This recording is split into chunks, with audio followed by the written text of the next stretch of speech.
Hey, Colliders, I'm sitting here with Jenni Catron, leadership expert, speaker, and writer. And she's been with us at Collyde Summit before. You've actually joined us. I think this is my third time being here. I missed last year, so I missed 1 year, but I'm back. Well, you are amazing in developing leaders and just coaching our pastors, our leaders, our staff on how to be great leaders and how to just pursue that. Yeah, so much my heart. Yeah, and so you actually do a bit of that with your consulting group. Can you tell us about the Foresight Group? I sure can. Yeah, I for some of you guys know this, I worked in ministry 12 years in executive director, executive pastor types of roles, and then about a year ago launched the Foresight Group, just because my passion so much is for the health of the leader. And that for ministry leaders, we're running so thin, we're doing so much is going on, and oftentimes we're not taking care of ourselves. And so I have just such a huge passion for really investing into the leader, both into their health and care as a leader, but also just the practical stuff of leadership is hard. It's crazy. And so that's what we do at the Foresight Group. And we do that via some consulting with churches and organizations. We do it through coaching groups with leaders. We do it through one-on-one coaching with leaders and like workshops and stuff like that too. So lots of different ways, but really the heart of it is to help equip the leader. And is this consulting mainly based where you are, or is it national, global, anything like that? I literally travel the country, which is awesome. And then some days is like, whew, what time zone am I in? What is going on? That means you have something valuable to give. But it's kind of a both and. We, I'll often go to churches or work with some nonprofits and even some small businesses. But I'll go to them and really get a sense of what's going on in their culture, what's going on with their team, because that's really kind of the heart for me. I do strategy as well, but I really love to see what's going on with the people and help kind of assess that. So I do a lot on site, but then we do some things. I'm based out of central Wisconsin. That's home for me. And I grew up there. I actually just relocated back to central Wisconsin. So it feels so weird to be a Midwesterner again. It's home again. It's home again. It's weird. But it's really just an amazing community. And we have a space that's large enough that we can host executive team retreats, or we can do coaching groups on site. And so we're doing some of it on site to help mitigate my travel, but I love also going and being a part of other organizations and what they're doing. So it's both ends. That's amazing. And you also do some coaching groups, right? I do. Okay, talk a little bit about that. And I hear that it is actually available to our audience and that you have some spots left. So yeah, we sure do. I have done coaching groups because I really am a believer. I think as leaders, we need to learn in a lot of different environments. So things like the Collyde Summit are so valuable to our development and our growth. And we need those kind of things. And one of the environments that has been particularly meaningful for me has been like a smaller group of like 20 of my peers who I can really get to know. And, there's that vulnerability component that happens when you're with peers, but they're at churches that are across the country. And so you can be really honest and transparent. And then you recognize, oh, I'm not the only one.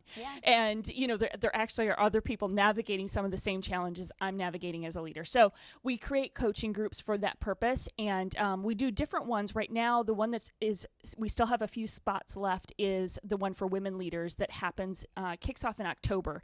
And these are 6-month cohorts. So you come on site for 2 days and we do some pretty in-depth leadership stuff where we're doing both like self-leadership work as well as just giving you some practical tools for leading in your environment.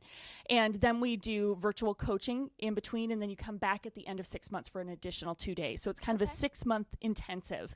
And that one for women leaders kicks off in October, late October. The dates are escaping me right now, but you can get all the information at our website, which is getforesight.com. And get signed up and so forth. And then very soon we'll be announcing dates for our 2018 groups, and we have groups for executive leaders. We have groups for creative leaders. Oh, so it's not just women, it's all leaders. Yeah, so we have different types, and we really try to do those by like your specific kind of role and responsibility so that you can be with peers. So they're a lot of fun. That's amazing. I love how you put leaders in groups, because oftentimes leadership is so lonely, Yes. And you really, like you said, you don't know that you are in this with other people. And that's the thing that we talk about a lot, is that leadership is lonely. And I think we do need to acknowledge that a lot of times when you're in a position of leadership, it can be a very lonely spot, and you do have to be mindful of, just who you're able to confide in when it's your church and everybody goes to your church. but it doesn't have to be isolating. And I think that's the thing sometimes as leaders we just assume then we have to end up isolated, and that's an incredibly dangerous place to be. So the coaching groups really provide that. It's peers who get your world and understand your dynamics, but and it's a safe place that you can actually find friendships and kind of reduce some of that loneliness, and definitely take away the isolation that sometimes can happen in leadership. Wow. And so, I mean, for other resources that you have out there, and I understand you have a book that we have kind of come across before, the 4 Extraordinary Dimensions of Leadership. Awesome. Talk about that. What's in the book, and how can it help develop leaders?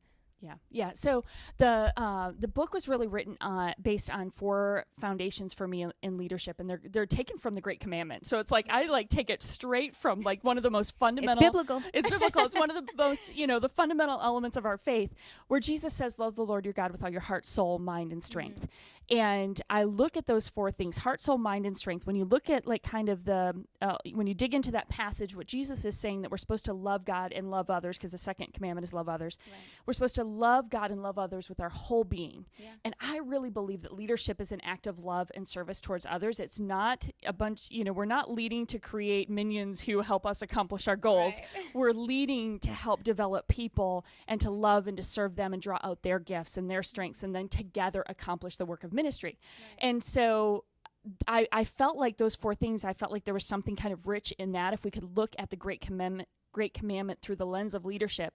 And so I look at heart, which is really the relational side of leadership. I look at soul and say there's a spiritual dimension to our leadership that sometimes we can forget in the overlook in the doing of ministry. We forget to minister to one another.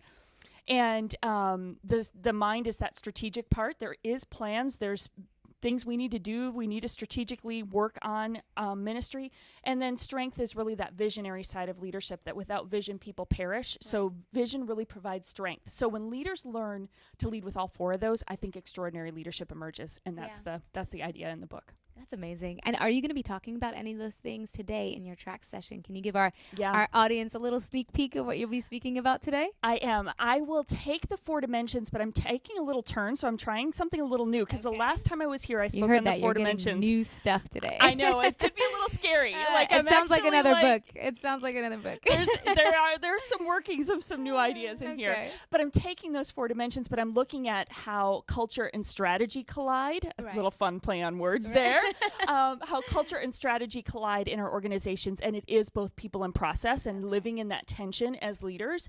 And so we're going to look at heart, soul, mind, and strength, but we're going to look at it, and I'm going to give you a couple of building blocks that I think help you set your organization, set your church up for the potential to reach the goals and the outcomes you hope for. So we're going to have some fun with it. We hope it goes well. It will.